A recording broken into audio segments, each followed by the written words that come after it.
This is the DJI Mini 3, and in my opinion, this is the drone to get if you're looking for your first drone. Now, I've been using the Mini 3 for a couple of months now, and there are a lot of things that I like about it, as well as a few things that I don't like about it, which I'm gonna go over in this video.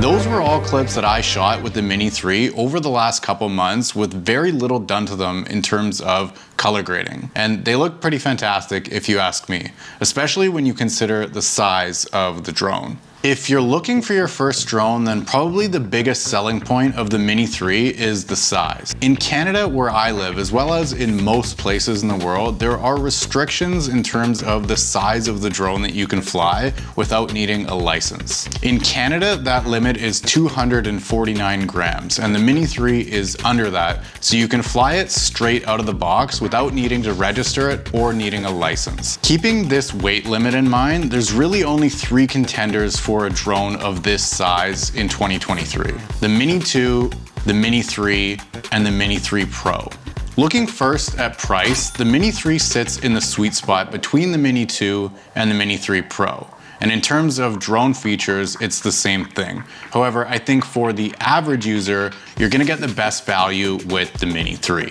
Starting off with the selling point for me with the Mini 3 over the Mini 2, the controller. The DJI Mini 3 kit comes with DJI's new RC controller, which includes this really beautiful built-in screen. The Mini 2, on the other hand, you need to plug your phone in to see what your drone is seeing as you're flying it. Having the built-in screen on the controller was really important to me when I was deciding which drone to buy, because I didn't want to tie up my phone while I was flying the drone, and I just wanted a dedicated screen to the drone. Another really cool feature that the Mini 3 and the Mini 3 Pro has that the Mini 2 doesn't is the ability to shoot in true vertical for Instagram Reels or TikToks. With the Mini 2, you'd have to shoot in normal 16:9 and then crop it in post, meaning that you get less overall pixels in your video. When it comes to video quality and shooting rates, both the Mini 2 and the Mini 3 give you the same options. Up to 30 frames per second in 4K and up to 60 frames per second in 2.7K or in 1080p.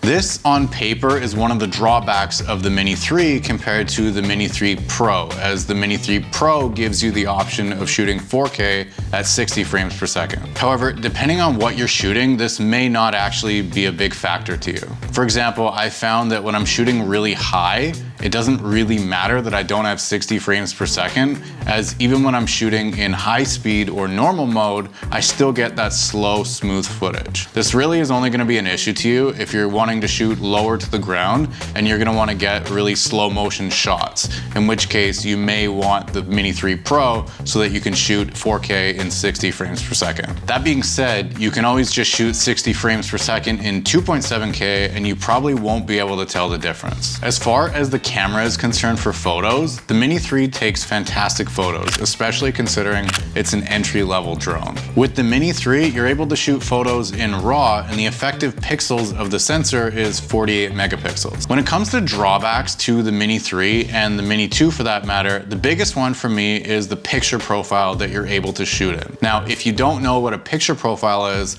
then likely this won't affect you. But essentially what this means is that when you're shooting with the Mini 3, you can't shoot in a log profile. You can only shoot in a standard picture profile mode. This just means that you have less overall ability to tweak your exposure and everything in post-production as opposed to the Mini 3 Pro, which allows you to shoot in a log profile. There's really 2 other main differences between the Mini 3 and the Mini 3 Pro, and that's the ability to do active tracking as well as the additional safety sensors that the Mini 3 Pro has. With the Mini 3 Pro, you're able to use active tracking, and what this means is that you can essentially lock the drone on your subject and then the drone's gonna follow as that subject moves. With the Mini 3, on the other hand, you have to do this manually. And there are some tricks to kind of trick your drone into doing this for you with some of the quick shot modes, but for the most part, you're gonna have to fly it manually to track your subject. This is definitely one of the features that I wish was in the Mini 3, but at the same time, it's forced me to become a better drone pilot as I've had to do it manually. When it comes to the additional safety features that the Mini 3 Pro has that the Mini 3 doesn't, it's additional sensors so that you don't fly into things. The Mini 3 only has sensors on the bottom of the drone, whereas the Mini 3 Pro has sensors on the front and on the top of the drone. So really when it comes down to it, in my opinion, there's three things that distinguish the Mini 3 Pro from the Mini 3. The first being the ability to shoot in log profiles, the second being the ability to use active tracking, and the third is the additional safety features that I discussed earlier. Now, whether those additional features are worth an extra $500 to you is up to you. I decided that they weren't because, for one, it was my first drone and I didn't know if I was even going to enjoy flying it or shooting videos with it.